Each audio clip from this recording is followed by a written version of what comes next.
Bonjour à tous. Aujourd'hui, j'ai envie de vous parler de l'éveil spirituel. Qu'est-ce que l'éveil spirituel? Beaucoup de gens confondent la religion et la spiritualité. C'est deux choses complètement différentes. La spiritualité, c'est cette capacité à comprendre qu'est-ce qui vous anime au plus profond de vous, au plus profond de vous, c'est-à-dire votre âme. Dans notre société, nous avons une façon de vivre souvent dictée par notre mental. Il faut que je me lève le matin, que j'aille travailler. Il faut que je fasse cela parce qu'il faut que je paye mes factures. Il faut que je m'occupe de mes enfants parce qu'il faut qu'ils soient comme ceci ou comme cela, parce que la société dit que il faut comme ceci ou il faut comme cela. Il faut que je m'habille, il faut que je fréquente quel type de personne, il faut. Finalement, c'est un masque, une carapace, un personnage qu'au fur et à mesure de votre vie, vous allez créer par rapport au monde extérieur. Ce fameux « il faut être comme ce que le monde extérieur me dit ». Voilà, tout simplement.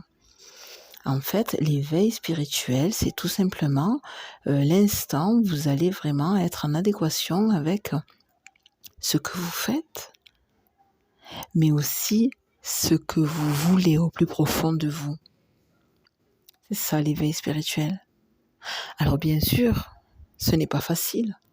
Si c'était facile, je pense qu'autour de nous, nous aurions beaucoup plus de personnes conscientes de ce qu'ils disent, ce qu'ils font, et nous n'aurions pas, toutes ces énergies négatives. Par exemple, vous vous levez le matin, vous allez travailler, et puis une collègue qui vous fait des reproches, ou qui vous parle toute la journée de ses problématiques dans sa vie, mais finalement, elle ne fait rien pour changer sa vie. Et elle vous balance toute sa toxicité. Donc bref, elle vous prend pour une poubelle émotionnelle. Et je pense qu'autour de nous, nous avons beaucoup de personnes qui nous prennent pour des poubelles émotionnelles. Le jour, en fait, où vous avez l'éveil spirituel, où vous savez vraiment qui vous êtes et qu'est-ce que vous voulez faire sur cette terre et qu'est-ce que vous voulez rayonner, vous allez prendre le risque de dire à toutes ces personnes toxiques autour de vous, vous allez prendre le risque de leur dire « Et qu'est-ce que tu fais pour changer ta vie ?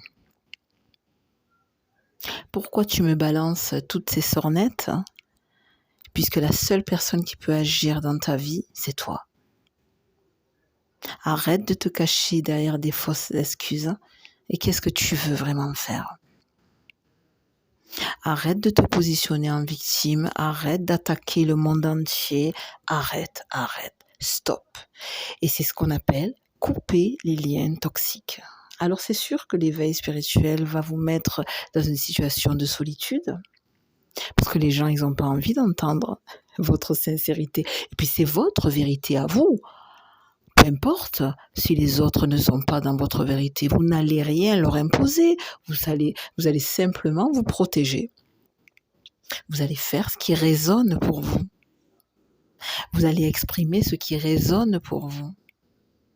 Et vous allez vous entourer de personnes qui sont alignées avec vos valeurs.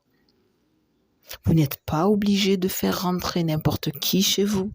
Vous n'êtes pas obligé de passer du temps à n'en plus finir avec les gens toxiques.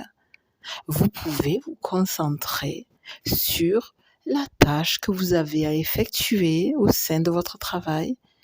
Et dès que vous avez un moment, vous pouvez vous éloigner des collègues de travail toxiques.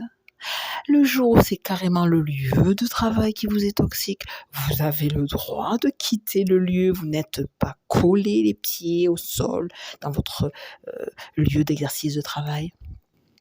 C'est ça l'éveil spirituel, c'est prendre le risque de développer notre individualité, c'est prendre le risque d'être soi-même et de dire ce que l'on pense. Mais en étant bienveillant. L'éveil spirituel, c'est pas balancer tout et n'importe comment à n'importe qui. C'est savoir s'exprimer auprès de personnes qui ont envie de vous écouter et savoir se taire auprès de personnes qui n'ont pas envie d'entendre.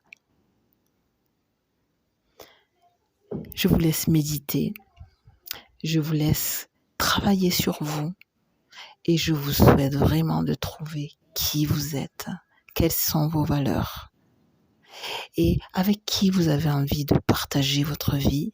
Est-ce que vous avez envie de continuer à tout accepter ou est-ce que vous avez envie de construire la vie qui vous correspond, de développer votre plein potentiel?